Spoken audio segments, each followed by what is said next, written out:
The world loves SUVs. Mothers with young children, millennials, and active 50-somethings are all helping to push the popularity of SUVs.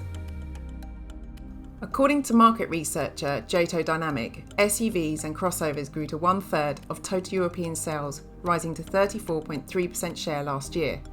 That's bad news for the climate, right? Well, not necessarily.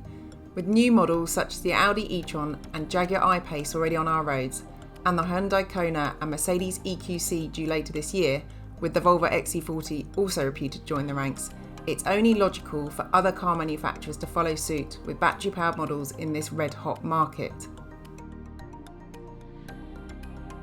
So, what does that mean for Tesla, who since introducing the Model X to Europe in 2016 reigns supreme in this segment with no other rivals to worry about?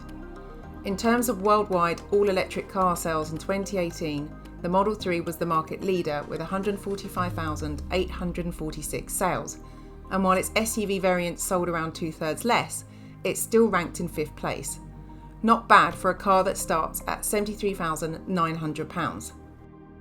However, that was 2018, and when it comes to EVs, every year is more exciting than the last one, and we could well see a massive acceleration of new electrified models coming to market next year and into 2021.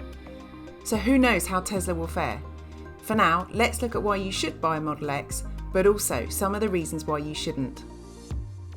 For starters, the standard range Model X gives you 230 miles, which is more than enough for the average person. And if it's not, for just over £9 more, the long range gives you 315 emission-free miles to play with. Then there's the performance, 0 to 60 miles per hour in 4.6 seconds. Not bad for a car that weighs over 2.4 tonnes. Buy the P100D and that time comes down to a staggering 2.9 seconds before reaching a top speed of 155 miles per hour. Open those love 'em or hate 'em Falcon Wing doors and you can have a choice of 5, 6 or 7 seat configuration, perfect for families of all shapes and sizes.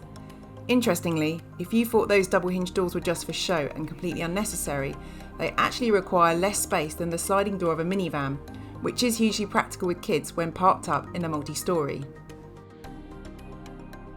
With a canopy glass windshield, the biggest of any production vehicle by the way, it feels roomy and airy inside. The downside to this was the bizarrely thin and quite frankly useless sun visors, which do nothing to block out the sun when it is low in the sky. You may be blinded, but at least you get medical grade air filling the cabin, no matter what is going on outside, thanks to its air filter system. Looking for ways to survive a military-grade bio-attack? Thought not. But if you were, the cabin of a Model X will protect you and your family thanks to a special mode that creates positive pressure inside the cabin. Then there is the centrepiece of the interior, its high-resolution 17-inch touchscreen display. Instantly intuitive, fast, and leagues better than anything else in today's market. So far, so good. But what about the negatives? Well, there is that whopping great big price tag. This Model X long range in deep blue metallic with 22-inch wheels, all black premium interior and 6 seats costs £86,600, and that's including the £3,500 plug-in car grant. Then there are the reported build quality levels that owners report of, rattling sounds, defective door sills and uneven panel gaps. We don't have first-hand experience of this of course, but we did encounter a few bugs, like the charging cable locking in the port door after just a few seconds of releasing it, meaning you almost needed one person to press it and one person to pull it out. And then there was the car randomly slowing down on the motorway while in autopilot for no reason, twice. It was certainly disconcerting, especially with a child in the back. The quirkiness is a big part of what makes the Model X stand out among electric vehicles and luxury SUVs. But perhaps the technology bandwagon of every cool thing Tesla can imagine, Elon Musk's words, not ours, was a step too far.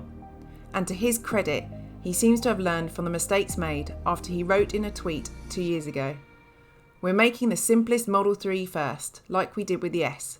Didn't do it with the X because I was an idiot."